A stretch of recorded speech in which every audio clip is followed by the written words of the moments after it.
What's good? I'm Blimes. And I'm Gifted Gab. And together we are B.A.G. Today we're here with Enkrypt, Los Angeles, and we're answering all the questions that our fans sent into us online. Yeah, you guys sent some great questions, some not so great, but it's fine. We're going to answer them all. We love you still. Yeah, you know, it's no love lost. Shall we get into it? Well, I saw the most important one pop out at me. What? And it was, how did y'all get so beautiful? Wow. And I think that we can both take this moment to appreciate. You know, how did I get so beautiful? I'd have to say sugar, spice, weed, and ice, baby. Hey! But yeah, that's about it. You know, I sleep with cucumbers on my eyelids every night. I definitely have some posters above my bed of myself. Of you. To remind me how beautiful I am, so that when I sleep at night, that's real. You know, it really manifests within me and my I like that. and my essence. I like that narcissistic take. Nah. That's nice. Shout out to my mom. She's beautiful. I know she blessed me with these good looks. Pops, you pretty handsome dude too. Facts. Okay, let's see. Next one. As a follower of astrology, I would love to know what y'all signs are. Well, I'm a Pisces. Blimes is a Pisces too. So we just out here, two fishes in the world. You feel okay? Right on. Another Pisces in the building. Swimming. You know what I'm saying? Keeping it swimming. Yes. In the words of the great Andre Nicotina, I'm a Pisces, but I wish I was a killer whale. San Francisco bars for you. Word. Not the Andre Nicotina bar. On a more musical note, who's the most influential female artist that you've ever found? Ever found? Yeah. Scroll through the Rolodex. I mean, that would probably be off top Queen Latifah. Queen Latifah, Bahamadia, Left Eye. For the last one, I would probably have to say maybe Lady of Rage. Bet. Mine 100% is Missy Elliott. Off top. All the members of TLC.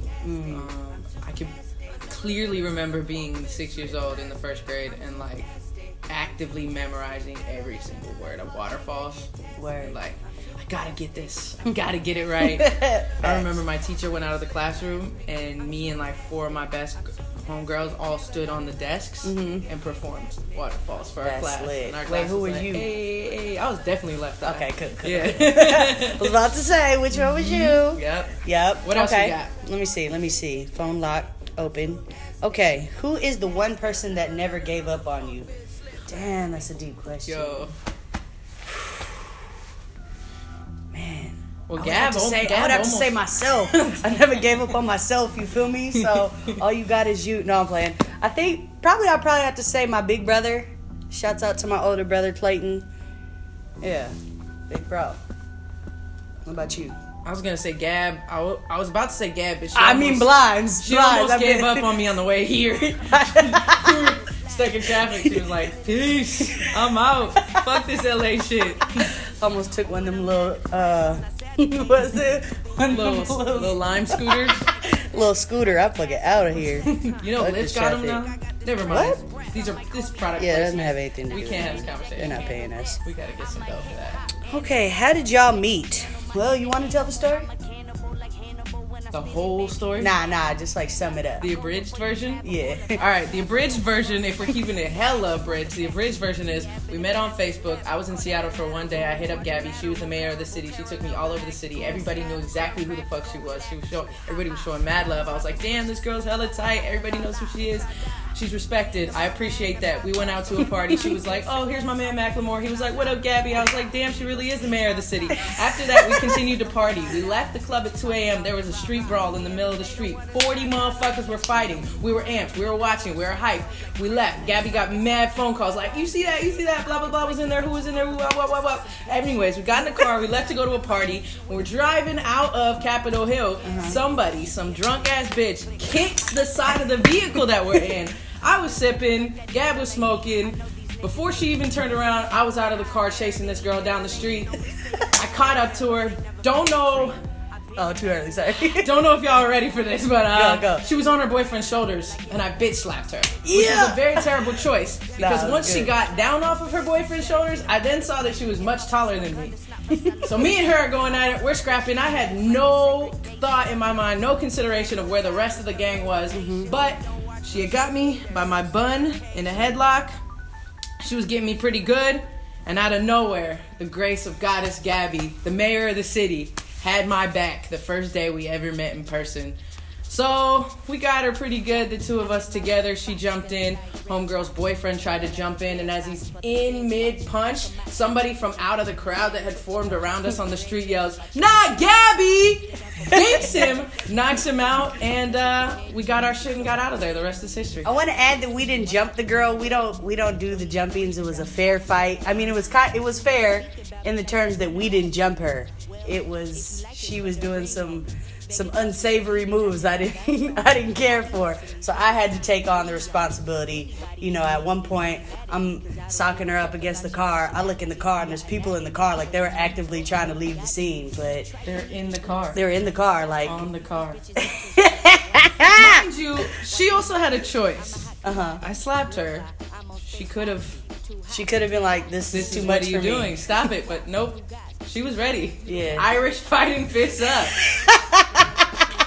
So yeah, you know what I'm abridged saying? We version. don't condone violence, but it is what it is. Can y'all send me some merch for Christmas? Fuck no, baby. Fuck no. If you buy it though, yeah, hell yeah. As much as we appreciate you, you gotta eat. Yeah, you feel me? Can you send me something for Christmas? Shit. I got mouths to feed. My mouth needs to be fed. So what's up? Okay, we have a couple more serious ones. We're down to deep dive, y'all. You gonna deep dive with us? This one's for both of us. What was the turning points where you went from rapping and writing to casually making real moves that furthered you towards doing it on stage? What was the turning point where you were rapping? Let's see. I would have to say, I don't know. It's one of those things you don't really think about. It just gradually kind of happens. You know, you're fucking around, rapping with your friends, and then you finally go to a studio and record it, and you're like, oh, this is what I can sound like. And then you go to like a better studio with like a real engineer, and you're like, oh, I sound pretty fucking good. And then you're like, okay, well now we got to perform these songs. So you know what I'm saying? Like I don't think it was like something I really thought about. It's just you go through the motions in a way. Yeah, that's it in a nutshell. Yeah. Just out here. It's very one foot in front of the other. Keep putting one foot in front of the other. Keep doing the very next action, and things start to fall in place. A friend of mine was just asking me the other day, you know, she was like, it looks like there's so much ahead of me to get to having my music out and performing. And I was like, it might seem like a mountain, you know, but as long as you just keep putting one foot in front of the other and keep doing the very next action, whether that's writing one more song by yourself, or emailing a producer whose beats you like, or going on SoundCloud and writing something that's on SoundCloud, or asking a homie who records to record you, just whatever's next will then bring in whatever's next for you after that. So just by going to that homie studio, you might meet the next person that you're gonna rap with, who's gonna invite you to play a show with them. Right, exactly. Who's then maybe one day gonna be like, yo, we've been working together so long, you should come on tour with me, like my homie Gavlin did for me, because we were in the studio all the time together. The next natural progression for her was to ask me, yo, you wanna come on tour, which I was so honored by. And it's literally just keep showing up for the opportunities, and they're gonna keep presenting themselves. And I think focusing on what's right in front of you.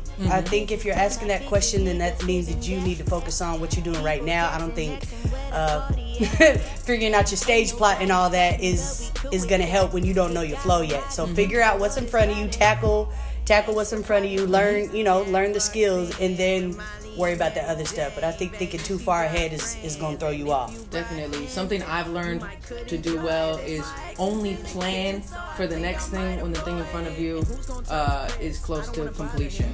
When you get too far ahead of yourself, you're gonna have all these ideas that to people that you need to help you are gonna sound far-fetched. I lost the questions. Got you. All right, we'll just go from here. I don't even know where it went. I think I might have like pressed something while I was talking and deleted it. Okay, next one. Sharing is caring, guys. We do it well. What advice would you give to a queer white girl? Okay, I'll let you take that from here. You want to ask it? Okay. What advice would you give to a queer white girl who is passionate about writing and rapping but really wants to respect the culture and doesn't want to be taking and not giving? What is the mindset to have that genuinely lets that happen? Well, I think you definitely have to find, your stride in all of this. I think your head's in the right place already.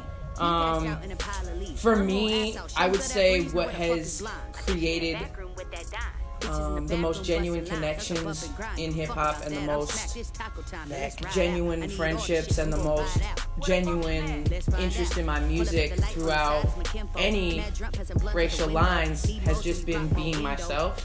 I think the moment that you start to try and be somebody else or put on some kind of act, I think that's when people aren't going to respect you and are also going to call you out for coming into, hip-hop music and trying to put on a front and be somebody that you're not. I guess if I'll put it in a nutshell, I think the most important thing to do is to know that it's okay to be yourself. Don't be afraid. Respect the culture. Yeah. Do your homework. Do your due diligence. Period. I guess when I'm saying don't be afraid, what I'm really referring to is don't be afraid of like who you are as a person. You should be afraid of. You should tread lightly. You should be afraid of being disrespectful. You should be afraid of overstepping your boundaries. Don't ever take up space or try to take up space in a way that's taking too much from other folks that deserve the shine as well. That's an honest answer, bro. Fucks with that. All I can do is be honest, man. Another serious question. Are you guys comfortable enough to fart around each other yet? I just farted. There's your answer, folks. Yeah. I mean, shit.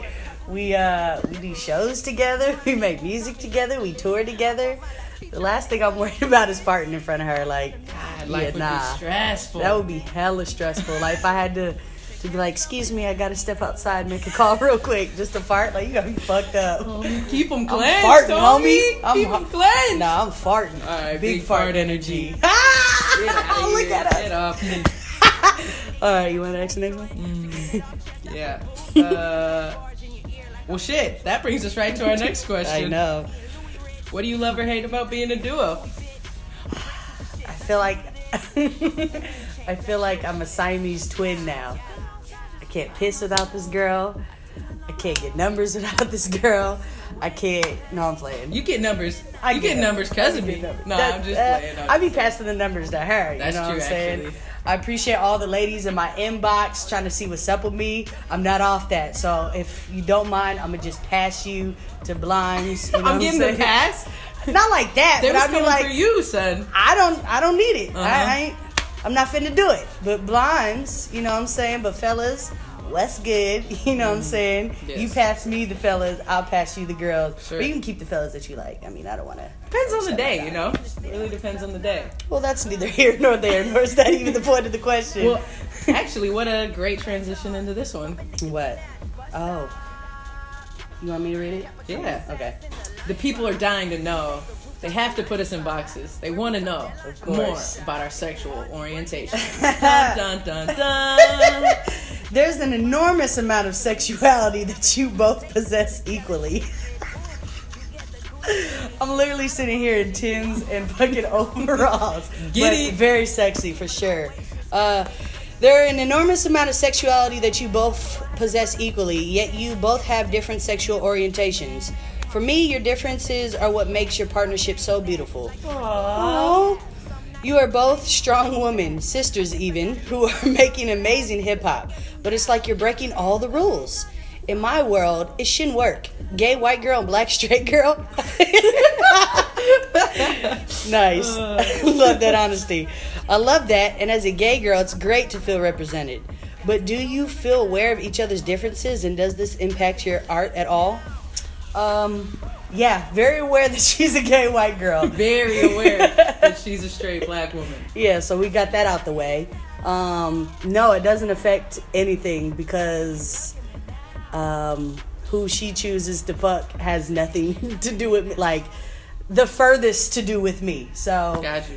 And that's with anybody's sexuality. I mean, I don't care. You know, that's your thing. So it doesn't change who you are to me and what you do and all that. So it's not even something I like take into consideration or think about. You know what I'm saying? Unless you just got gay tattooed on your forehead, like how the fuck am I supposed to know? Unless you're just really out here, and even then, again, it doesn't.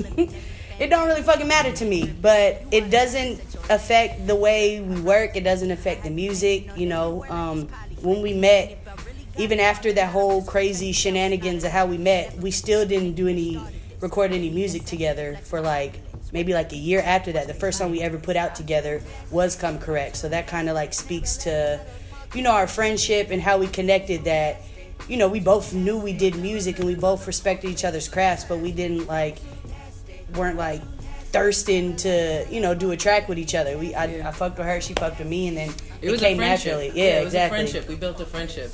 And I think if it's done may I?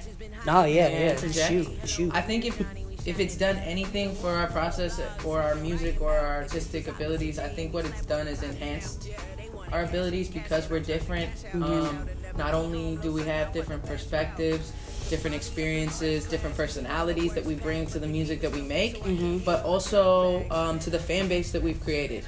I think there's something for everybody. There is. There really is. We're like the Rainbow Coalition, man. We covering the blacks, we covering the gays, we covering the whites. You know what I'm saying? We got it.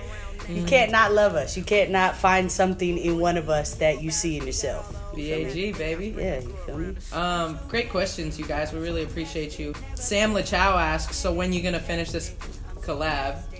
Sam, fuck. God. We will, damn. LaChowza. Sheesh. It's coming. Calm down. We get it. Let's see. Let's scroll down. Have you ever woke up and just forgot to brush your teeth because you was in a hurry? No. I probably have. I ain't gonna front. I probably have ran out the house and forgot to brush my teeth. I don't know if anybody noticed. I don't know. So I guess that could be on the next Q&A. That one time I ran out the house and didn't brush my teeth. Did y'all know? So yeah. I mean, it happens, I guess. I guess not to you, but I'm definitely like an avid, I gotta brush my teeth before I speak with any person in the public sphere. I mean, facts. You want to, but like, have you ever just been like so just under stress and you know you got to get up out the house? Probably like hungover as hell, or like fair cutting out in the morning from somebody else's house. Like, well, yeah, I guess so. Unless you leave it. Don't kiss me. Unless you already have the toothbrush at their house, then that's something different. Have you ever farted on a date? Yeah. Did he know? I don't know. But I got that call back, so maybe he didn't. I don't know. Maybe he liked that kinky shit. I don't know. All right, I got a good question here. All right. Considering that rap is a competitive sport, do you guys get competitive with each other recording? Hell yeah. Yeah, for sure. I mean, you gotta come with it. Yeah, I mean, it's just like another sport. You know what I'm saying? If I'm hooping with her, obviously I want to win, and vice versa. But at the same time, we're also a team. So it has to be cohesive, and we can't just be like, you know, going at each other's throats in a way that doesn't make the song like a good song. So we're both competitive, and we want to, you know, give it our best and spit our best bars. But at the same time, you gotta, you know, take each other's ideas into consideration and stuff like that. I really want to be the less appreciated member of the group. So I always just try and like whatever your bars are, I really try and go for like 25% less tight. Then the dynamic is set. Nah. It's really nice to work in the studio with another spitter because it really just gets your bars up. So I really appreciate it. Same, man. Real rap raw. Name one. Oh wait, there was a second part to that, which I think was funny. Would you ever consider battling each other? And if you did, who would win? On some funny shit, probably, yeah. I couldn't be a serious battle rapper because I'm a little too sensitive and I will fight you. Like, I'm not, you say something too crazy, you talk about my mama, you talk about my brother too crazy, you know what I'm saying? I'm beefing. Yeah. I can take a joke. However, you go too far, I'm not letting that slide. So I don't know, I'm too sensitive to be a battle rapper. But on some funny shit with my sis, hell yeah, I could definitely battle rap. I don't know who would. I honestly don't know who would win. She's not ready. She's not ready. That's fine. She's not ready. I'll beat you up though. So. I don't battle. I fight. So she might win the battle, but I'll win the war. Next question. All right, we got a very important final question here. Okay, this is the last one, guys. Name one thing that you could eat for the rest of your life. Probably Jamaican food for sure. Jamaican food, and I've been like kind of obsessed with Filipino food in the last couple weeks, so I'm gonna just say that's a lifetime thing. Yep. I'm definitely gonna go with tacos. Tacos. Okay, now would you eat tacos off of Suge Knight's chest for 10 million? Yes. Like, what kind of question is that? I would eat. Nah, let me peanut slow down butter? my question. Would you lick peanut butter off of Suge Knight's chest for 10 Hard million? no. 10 million's too high, guys. Like, wait. Like Suge Knight pre-prison or Suge Knight no in prison? I want to. Let's go like grimiest Suge Knight you could imagine. Yeah. Peanut butter. Lick it. And let's like, is it smeared in or is it just dolloped? It's on smeared into the hamburger meat chest hair. Oh my god! How do I have to eat it all? Yes. Like, you have to lick it clean. Is it a full spoon? Like, actually, I have a lot of questions. This is a lot of money we're talking about. Is it a full spoon? Yes. I guess I'm a nasty bitch. I'll do it. Yikes! 10 mil. I'm out. Well, you know, it's 10 million for me, ho. You don't get nothing. I don't want it.